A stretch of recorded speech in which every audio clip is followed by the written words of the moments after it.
আসসালামু আলাইকুম, আমি মনিম হাসান 23 চ্যানেল থেকে বলছি। আজকে আমি ফিউচার ইনডিফিনিট টেন্সের যে ভিডিওটা আপলোড করার কথা ছিল সেই ভিডিওটা নিয়ে হাজির হয়েছি। ফিউচার ইনডিফিনিট, সো এখানে বলা হচ্ছে যদি ভবিষ্যতে কোনো কাজ করা বোঝায়, ভবিষ্যতে কোনো কাজ, যদি আমরা কোনো ভবিষ্যতে কাজটি করব, ভবিষ্যতে খাবো যাবো, মানে ভবিষ্যতে এরকম বোঝালে সেটা ফিউচার ইনডিফিনিট। সেটার স্ট্রাকচার সাবজেক্ট, তারপর হচ্ছে shall will plus verb plus object. যেখানে কথা আছে শ্যাল উইল, কারণ এখানে কথা আছে যে শ্যাল উইল দুইটার ভিতরে কোনটা কোন সময় কোন সময় বসবে। আয়ের পর সবসময় শ্যাল বসে, এছাড়া কোনো শ্যালের ব্যবহার নেই, কিন্তু উইল এটার ব্যবহার সবসময় আছে। আয়ের পর শ্যাল বসে, এছাড়া কোনো শ্যাল বসে না। আমরা শ্যালের জায়গায় উইলও নিতে পারি, আয়ের পর কোনো সমস্যা হবে না।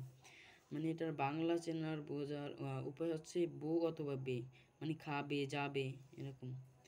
তবে সাম সেন্টেন্স মানে কিছু উদাহরণ, আমি ঘুমাতে যাব, এখানে সাবজেক্ট আই, তারপর হচ্ছে শ্যাল অথবা উইল, আইর পর শ্যালই নেব আমরা, আই শ্যাল। তারপর হচ্ছে ভার্ব, তারপর হচ্ছে সরি আমি এটার ভিতরে লিখে ফেলছি, আই, তারপর শ্যাল,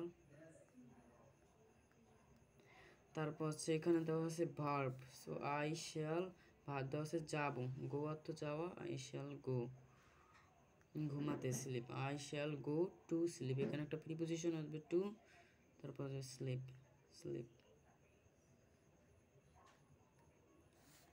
তারপর আসে তারা আমাকে বলল তারা বরিশাল যাবে, সেখানে সাবজেক্ট আছে দে আমাকে বলল, দে সেইড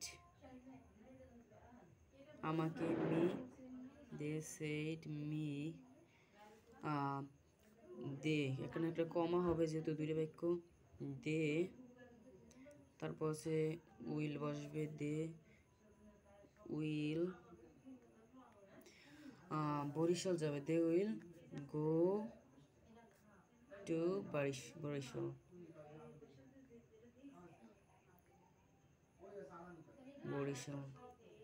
তারপর সে মাছ ধরবে, সাবজেক্ট হি, সে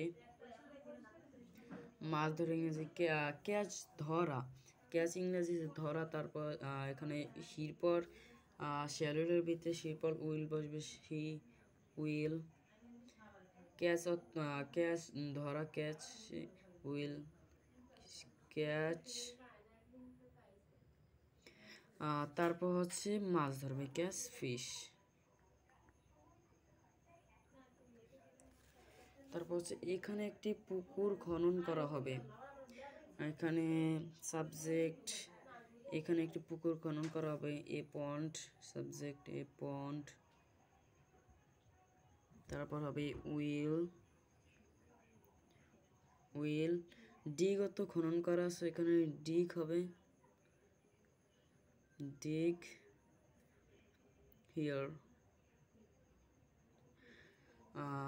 তো এরকম কিছু আছে, যেমন আমি আগামীকাল ঢাকা যাব, আমি আগামীকাল বরিশাল যাব, আমি আগামীকাল এই কাজ করব, ওই কাজ করব, যদি কোনো কাজ করা অথবা এরকম বোঝায়, ভবিষ্যতে কোনো কাজ বোঝায়, সেটা হচ্ছে ফিউচার ইনডিফিনিট টেন্স। এখানে স্ট্রাকচার আছে subject plus shall will plus verb object. আপনারা যদি এটা সহজে করতে চান, আপনারা এই স্ট্রাকচারটা ভালো করে দেখে নিতে হবে, কারণ স্ট্রাকচার যদি আপনারা দেখে নেন তাহলে সব কিছুই সহজ হয়ে যাবে আপনাদের জন্য।